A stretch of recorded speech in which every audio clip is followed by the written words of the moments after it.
Hello mga kasawsaw! Welcome back to my YouTube channel. For today's video mga kasawsaw, I really wanted to share with you, all of you, the pageant lovers, and of course to those people who are really watching to my YouTube channel. Please, to those not yet subscribed, please subscribe my channel. Just click subscribe and don't forget to click the notification bell para always updated ka on my latest video. So for today's video mga kasawsaw, huwag na nating patagalin to. Alam ko naman lahat tayo ay talagang nai-excited na. So how many hours na lang yung remaining, and the final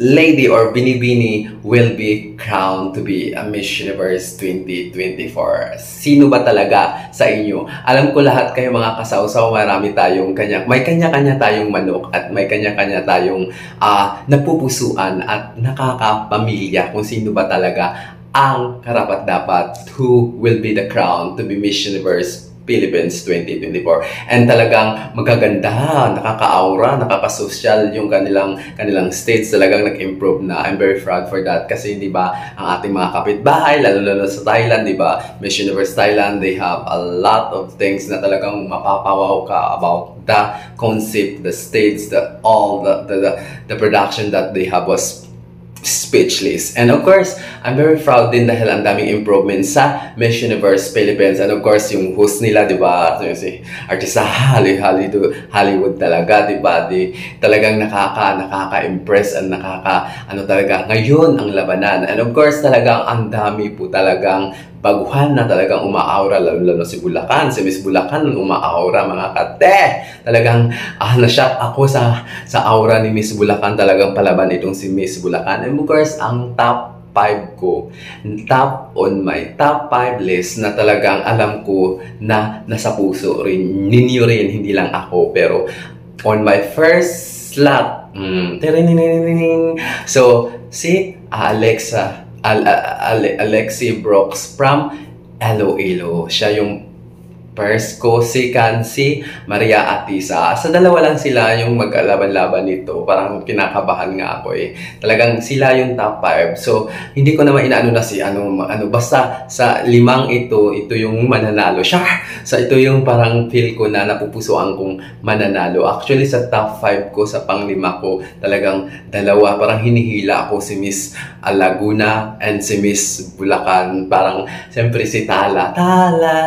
Siyempre si Miss Baguio, nandyan pa rin sa puso ko kasi nga nandyan siya sa top 5. Pero kung may talagang hinihila ako dalawa Bulacan or Laguna. So, pangatlo si Miss Victoria Benson. Alam ko naman lahat kayo talagang napahanga kay Victoria Benson, and talagang itong aurahan ni Victoria Benson talagang palaban itong babae ito. Ang ganda ng face, ang ganda ng walk, ang ganda ng gown, ang ganda communication skill, perfect. So perfect talagang aurahan. And of course, si Atisa Manalo, alam din natin na talagang she got first runner-up in Miss International 2018 kung hindi ako nagkakamali, kasi magkakasama sila ni Catriona Gray.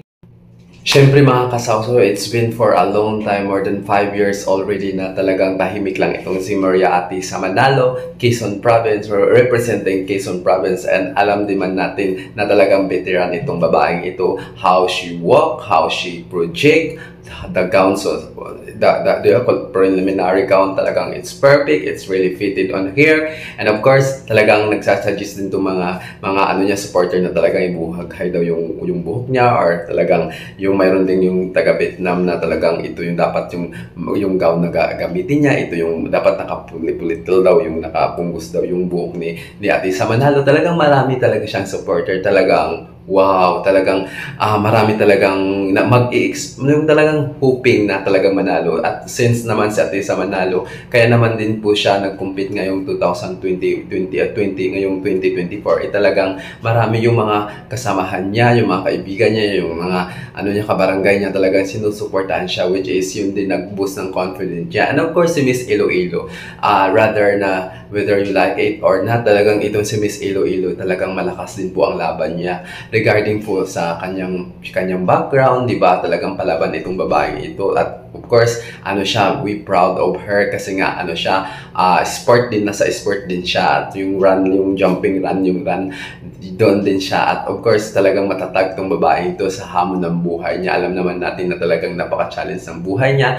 And of course, sa mga basher na nagsasabi na bakit daw pag in-interview si ano, di ba, nakakuha po siya ng crown, nanalo po siya sa isang ano yung question and answer na sinabi na bakit daw buhay lang daw niya, yung inaano niya, showcase. Alang naman buhay ng kapitbahay nila, di ba? Talagang buhay niya dahil doon siya inspired, doon siya sa mga yung anti-bullying, doon siya kasi na-experience niya, which is kung ano kasi guys, mga kasawsaw, ito lang masasabi ko mga kasawsaw, mga kasawsawira kung mga martis dyan, whether you like it or not, take it or leave it, talagang aaura to si Miss Iloilo. And of course, Iloilo, ang daming basher nito, talagang sinusuka, talagang super below to the belt yung mga sinasabi nila, porque black, blah, blah, and so on. So, I think deserve din naman ni Miss Iloilo na may showcase niya yung pagiging siya. Diba? Talagang humanga ako sa katatagan nitong Miss Iloilo, diba? Yung lula niya, I'm proud to her grandmother kasi nga, yun talaga, yung grandmother niya, yun talagang hindi nawala ng pag-asa na sumuporta sa kanyang apo na si Miss Alexa Brooks, di ba? Alam din naman natin kung ano yung history ng buhay niya, di ba?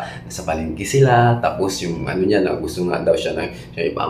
Di ba? It was too touching. So, why should she showcasing about her life, di ba? Yun yung totoo totoong buhay ito, totoong nangyari sa buhay niya, di ba? Dahil hindi lang naman ang dami pong tao na katulad ni Alexa ni Miss Iloilo na talagang broken family, even me in my side, talagang i-showcase ko yung sarili ko dahil ito yung kumbaga ako to dapat i-ano ko para pangaralan, para maiano ko rin na simbolo ng katatagan, ako yun. Di ba? Ganon. Char. So, of course, si Miss Iloilo, si Miss Quezon Province, pangatlo ko si Miss Taguig, di ba? Si Christy McGarry, di ba? Ang ganda niya, best. Ang ganda ng aurahan niya, ang tangkad niya. Sana ma-match lang talaga yung makeup niya. Sana ma-perfect talaga. Kasi super ganda niya mga kasawsaw. And of course, yung walk niya, sana magmala-aura pa siya talaga. Maaari ba pa sana siya sa final. Ilang araw, ilang oras na lang mga kasawsaw. At ito ay gaganapin sa Mall of Asia. And of course, ang dami talagang mga celebrity na talagang, di ba, de kalidad talaga itong production na to. I'm very happy for that and I'm very proud of for that. To those people who are backside, yung sa lahat ng mga production na nangyayari, kung sino-sino naman kayo, thank you so much. I'm proud of all of you kasi ang ganda ng pinapakita ng mga, di ba, na nakikita natin sa social media. And of course, balik tayo sa Christy McGarry, di ba? Umano rin siya, kung hindi ako nagkakamala, sa Miss Intercontinental, di ba? Nag-ano na rin siya, so batikan na rin ito. And of course, ang parang ano ko lang sa kanya, sana maano niya yung walk niya. Yun lang talaga. Kasi communication skill, yung gown, aura, lahat maano siya, yung ano niya, yung communication skill niya, wow, speechless ako, magaling talaga itong si Miss Taguig, and talagang aura to sa final. And of course, yung gusto ko lang talagang baguhin niya yung lakad niya, dapat maging strong pa siya. Ang pang-apat ko, si Miss Iloilo, si Miss Quezon Province, si Miss Taguig, and of course, si Miss Victoria Vincent ng Bacoor. Kung hindi ako nagkakamali, talagang ito si Miss Victoria Vincent, talagang aurahan din to. Super ganda, super pretty, super ano pa talaga, talented, and to super smart. Talagang nasa full package na si Miss Bacoor, of course Victoria Vincent. And of course talagang wow, hahatak ito, aura ito sa final. And of course si Tala sa top 5 ko. Alam mo, naguguluhan ako sa top 5 ko, maaring si Miss Laguna kasi super smart din itong babae ito. Aura, ang ganda, ang tangkad, ang ganda ng body, ang ganda ng walk, so matalino, so lahat nasa kanya na. Talaga, wow, talagang pinagpala talaga itong si Miss Laguna. Sa top 5, parang tatlong delegates ang gusto kong ipasok na alam kong makakapasok ito si Bulacan. Kasi si Bulacan, di ba, she's a silent killer. As you can see, talagang umaaura itong si Bulacan. Talagang, wow, ang buhok niya. Wow, para siyang Barbie doll na talagang umaaura. Ang ganda niya, best. Ganda ng pislak ni Miss Bulacan. Tapos ang buhok niya, nababagay, di ba? Sa babae talaga, parang na-admire ako, na-amiss ako kung nakabulugay lang. Di ba? Ang ganda-ganda. Talagang, you know, di ba, if I have a chance na, di ba, ang haba, ganun, ang ganda, besh. Ang ganda-ganda ni Miss Bulacan. Talagang umaaura itong si Miss Bulacan. Ang talagang palaban ito. Talagang, you know, black horse. Kung di, ano tinatawag, besh? Mga kasawsaw, black horse. Talagang dark horse. Black horse. Dark horse, mga kasawsaw. Talagang silent killer itong si Bulacan. Ang galing niya, best. No, I'm proud of you, Miss Bulacan. If you're gonna watching on my YouTube, hi, shout out to you. And I'm hoping na makapasok ka sa top 5. So, sa top 5, guys, di ba, ang top 1 na si Miss Iloilo, si Miss Quezon Province, si Miss Taguig, si Miss Bacoor, si Victoria Vincent, and of course, yung panglima ko talagang itong si Tala, si Miss Baguio. Wow! What I like the most about Miss Baguio is she's so pretty. Latina. Kung mananalo to, Latina talaga. Ang ano ko lang talaga sa kanya, yung sa communication skill. Pero maaari pang ma-improve dahil may ilang buwan pa siyang, kung hindi ako nagkakamali, sa December pa naman yung send-off nila sa Mexico. Sa December pa yung kumbaga yung production ng Miss Universe. So, I think there's a lot of time na talaga yung communication skill niya. Kasi ito si Tala matalino, pero kailangan lang talaga i-improve yung communication skill niya. Parang ako rin nabubulol. At super ganda, aurante. Ang ganda ng gown, ganda ng buhok. Ang para sa akin lang talaga, gusto ko sa, di ba, si Miss Iloilo, okay na, perfect na. Ang ganda ng aura, ang ganda ng, kahit na binabash siya na talagang parang boxing hero, wala akong pake, basta love ko si Miss Iloilo. And of course, si Miss Atisa, kahit na sinasabi nilang hindi sa Latina, kasi yung tangkad niya, pero wala akong pake. Scary lang yan, maganda pa rin siya, di ba? Bakit ba si South Africa ang lit-lit naman, di ba? Nanalo naman siya, di ba? At of course, si Miss Taguig, kahit na sinasabi nila, yung mga sinasabi kong mga negative guys na sinasabi lumabash, kahit na sinasabi nila na may edad na bla bla, so wala akong pake, basta para sa akin maganda si Christy McGarry, Miss Taguig, dahil napaka-intelligent tong babaeng to, communication skill, naglalamon ng mic, so wala akong pake sa mga basher. Tapos yung pang-apat ko si Victoria Vincent, kaya na sinasabi nila na mapunta sa supranational or sa Cosmo or sa Eco, wala akong pake, basta sa akin may karapatan siyang manalo. And of course, sa top 5, doon na tayo talaga. Naguguluhan talaga ako mga kasawsaw. Naguguluhan ako mga kasawsaw na maritis ko dyan. Tulungan nyo ako sa top 5 dahil para sa akin sa top 5 talagang sumingit itong si Bulacan. Aura kong aura. Aura kong aura. And of course, si Miss Bulacan, si Miss Baguio, si Tala, and of course, my lovely Tala, she's so pretty talaga, pretty-prettyhan ng ate mo, labanan ng kagandahan, talagang mananalo itong babaeng to.